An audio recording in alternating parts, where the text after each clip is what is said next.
Oh.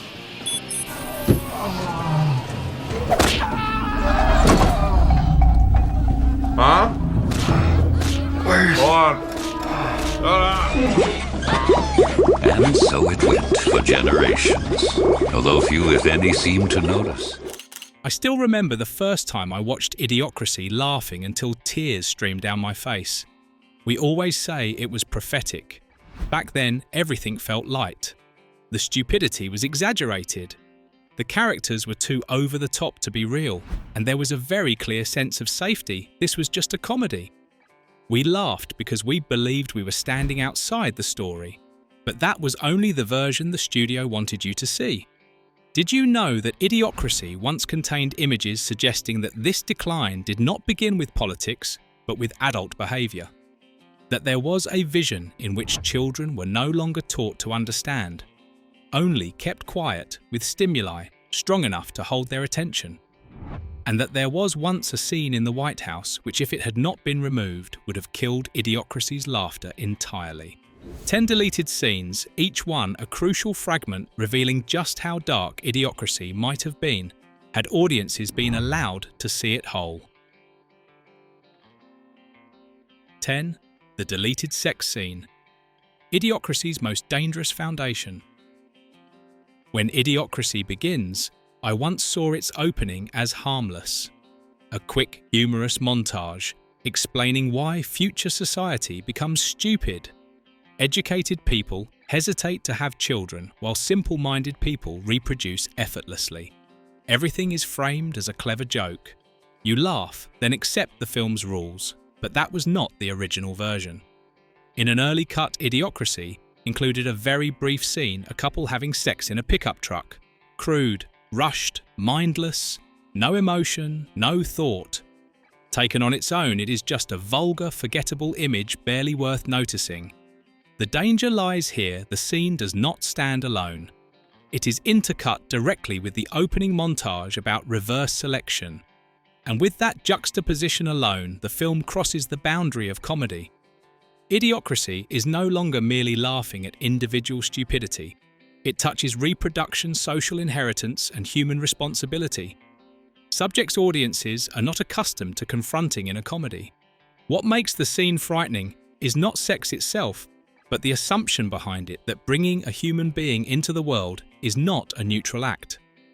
That the future of society is shaped not only by education or politics, but by quiet, repeated reproductive choices for which no one takes responsibility. And that is precisely why the scene could not exist. If it remained, Idiocracy would too easily be read as implying that some people should not have children. The line between social satire and eugenic thinking becomes dangerously thin. 9. The future of education. The scene that was not allowed to exist. Welcome to Costco. I love you. In Idiocracy, we still see schools. There are classrooms, there are teachers. On the surface, education seems not to have disappeared. But in a version that was never shown, the film goes much further, and that is why this scene had to vanish entirely. In the original cut, schools no longer serve to teach thinking or literacy. There are no lessons, no questions, no concept of right or wrong. Instead, children are kept in line with overstimulating entertainment loud enough to seize attention, intense enough to keep them seated. What is terrifying is not the content itself, but its purpose. Education in Idiocracy no longer exists to develop human beings. It produces no understanding. It cultivates no thought. It serves only one function: behaviour management, keeping young crowds from causing trouble, from asking questions, from disrupting the system. At this point, Idiocracy stops being a comedy about a stupid future. It becomes a cold accusation that a society can continue to function without intelligent citizens as long as they are obedient enough. And this is the boundary the film was not allowed to cross. Touching children is already forbidden territory. Touching education is a second taboo. touching the replacement of education with entertainment that is the absolute forbidden zone. If this scene had remained, Idiocracy would no longer be satire. It would be seen as a direct indictment of how society treats the next generation. A mainstream comedy cannot carry that accusation and still expect audiences to laugh along. 8. When the joke becomes too real, Kamacho orders an execution. I know shit's bad right now, with all that starving bullshit, and the dust storms, and we running out of French fries and burrito coverings. Yeah. In the audience's memory, President Kamacho is a comic figure. Loud, crude, showy. A caricature of power exaggerated enough that no one has to take him seriously. But in the original cut, Kamacho crossed that line and the film was forced to retreat. In that version, Kamacho does not merely threaten Joe to rile up the crowd. He orders Joe's execution directly on stage in front of thousands of people. No trial, no debate, no law. A human life is placed on the scale of collective emotion, and the decision is delivered amid cheers. This moment is not dangerous because of violence. It is dangerous because of its simplicity. No malice is required, no personal hatred. Just one man with power, a crowd ready to applaud, and a decision labelled necessary. In the theatrical release, the scene is softened. The execution order becomes a comedic threat. Kamacho remains a joke. Joe still has time. The audience can still laugh and think everything will be fine. This change is not about avoiding graphic violence. It is about avoiding a far more dangerous realization that in the world of idiocracy, power does not need laws to kill. It only needs the crowd's permission. Had the original scene remained, Kamacho would no longer be a foolish president. He would become an uncomfortably real image of violent power shielded by collective approval. And Idiocracy would no longer be a comedy about a stupid future, but a cold reminder that such decisions are not unfamiliar. That is why the scene had to be softened, not to protect Joe, but to protect the audience from realizing that they themselves have cheered for similar moments in real life. 7. Preserved corpses of culture when values become pure form.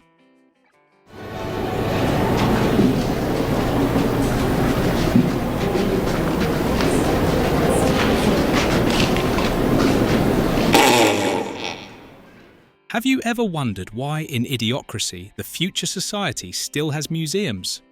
Amid a world that is loud, crude and ridiculous, the idea of cultural preservation seems to survive as if signalling that not everything has completely collapsed.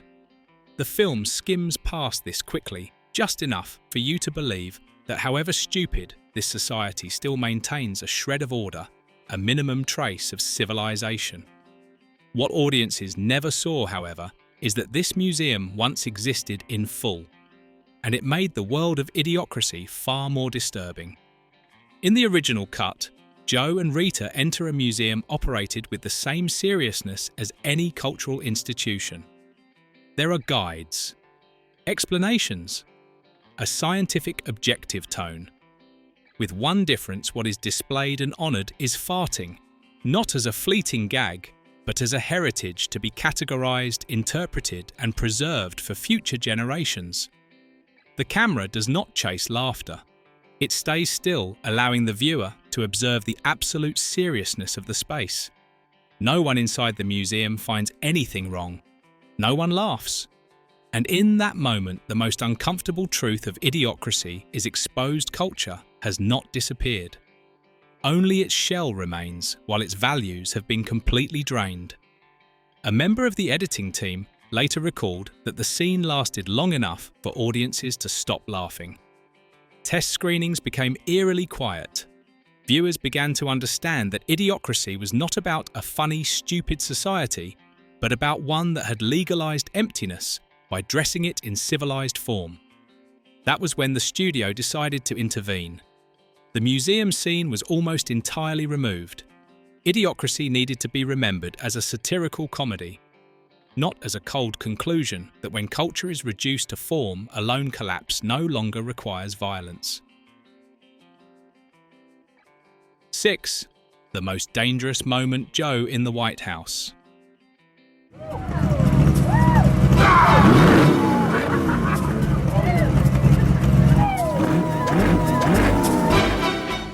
Near the end of Idiocracy, there was once a scene that had no intention of being funny. No dialogue, no music, no climax. A scene where if you blinked, you might think that nothing happened. Joe stands in the White House. He looks outside, and he is silent. In the theatrical release, Idiocracy ends with a false sense of relief.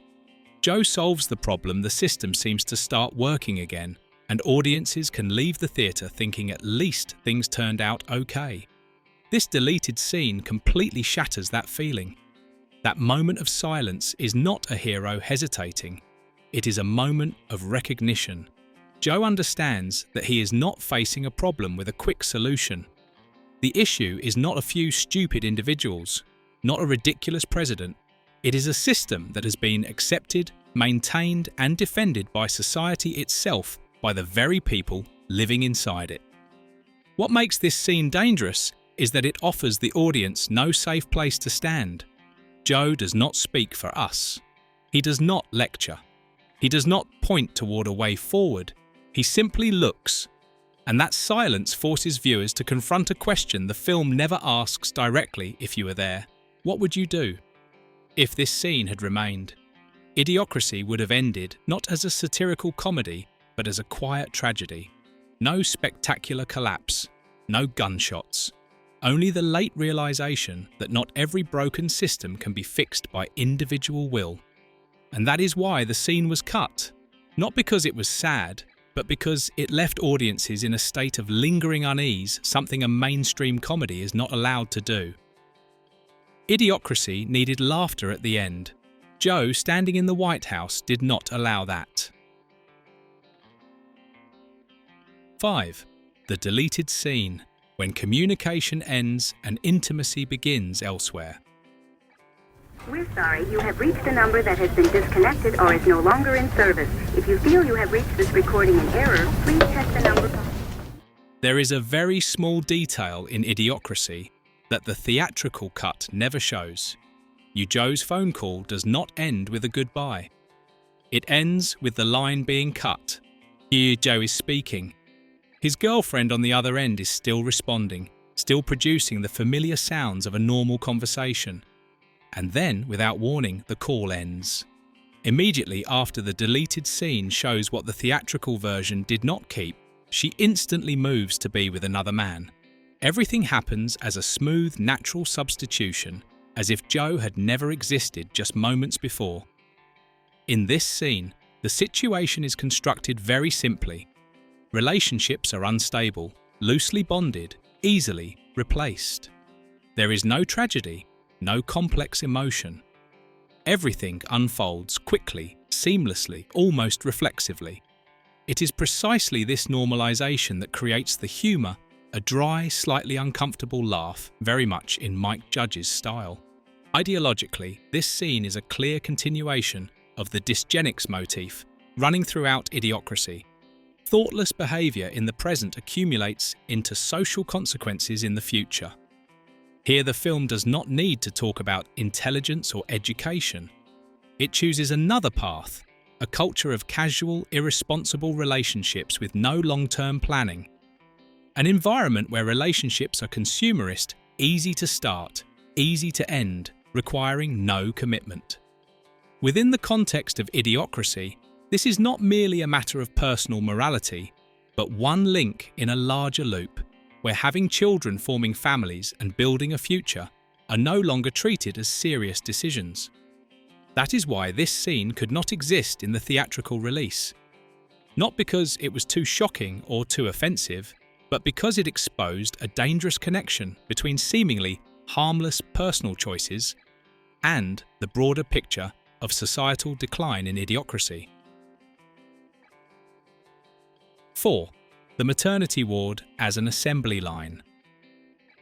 At the beginning of Idiocracy, There is a scene audiences often remember only vaguely: childbirth that is fast, crude, emotionless. The mother is wheeled into the delivery room like an administrative procedure. The baby's birth is not a moment to be awaited, but a step to be completed before moving on to the next task. The scene passes quickly enough for you to laugh and then leave it behind. But in the early cut, the feeling was far heavier. The lighting in the delivery room was cold and harsh, almost industrial.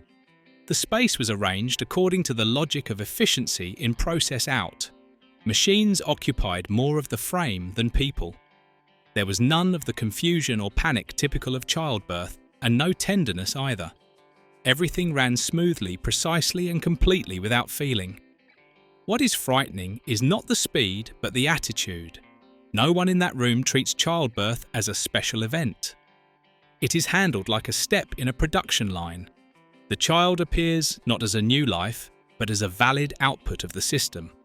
Had this version remained, Idiocracy would have stated something deeply uncomfortable. This society does not merely reproduce carelessly, it has normalized dehumanization from the very moment a person is born. Life becomes quantity. Emotion becomes an obstacle to efficiency. And that is why the scene had to be softened. The lighting was warmed. The editing sped up. The coldness was masked by jokes and comedic rhythm. The audience still sees the indifference, but not long enough to recognize it as a system. 3. Justice by shouting. Now, I'm fixing to commensurate this trial here.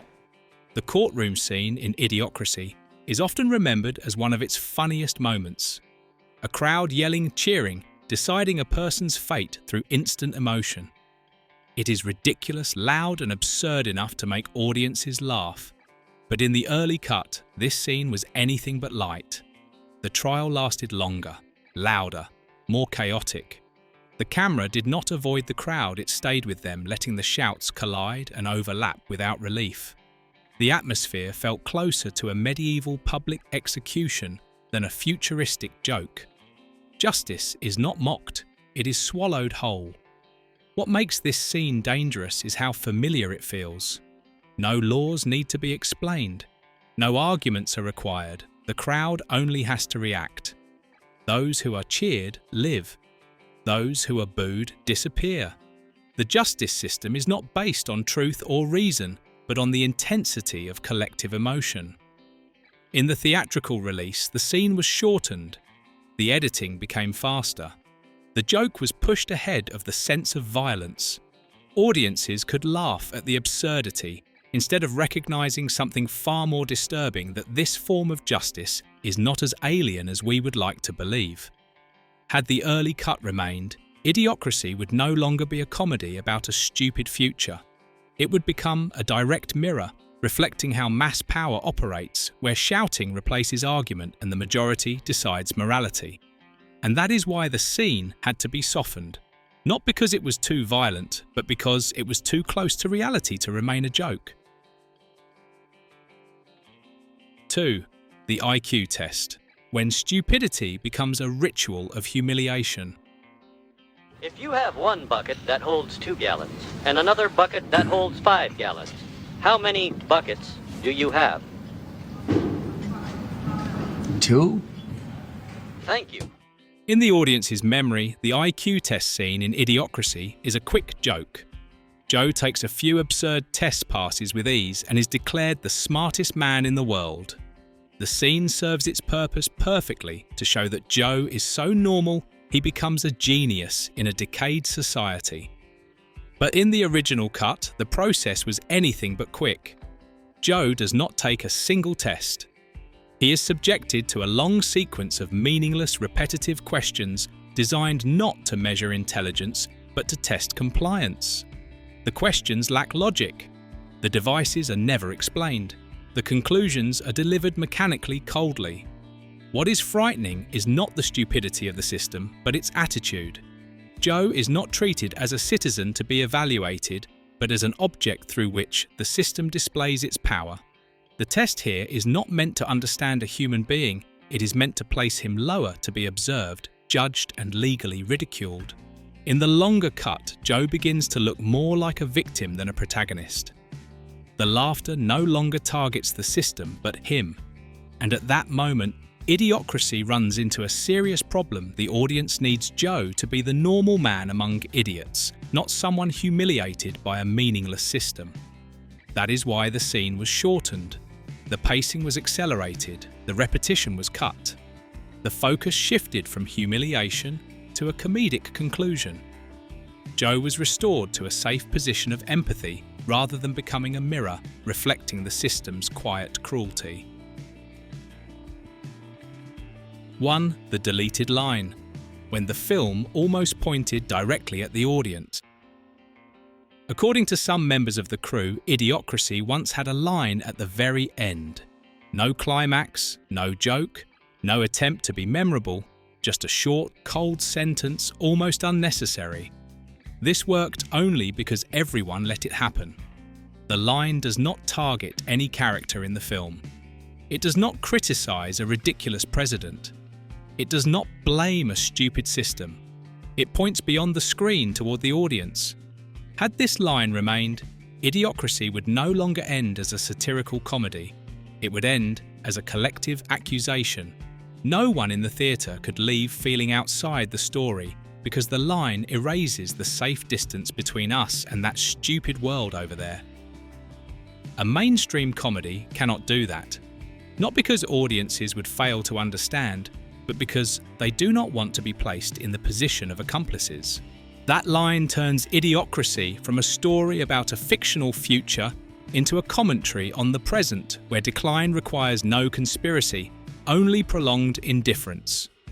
And so the line was removed entirely, not revised, not softened, not replaced.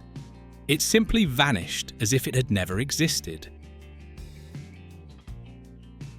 After all those scenes that were deleted, softened and shortened, one thing becomes unmistakably clear.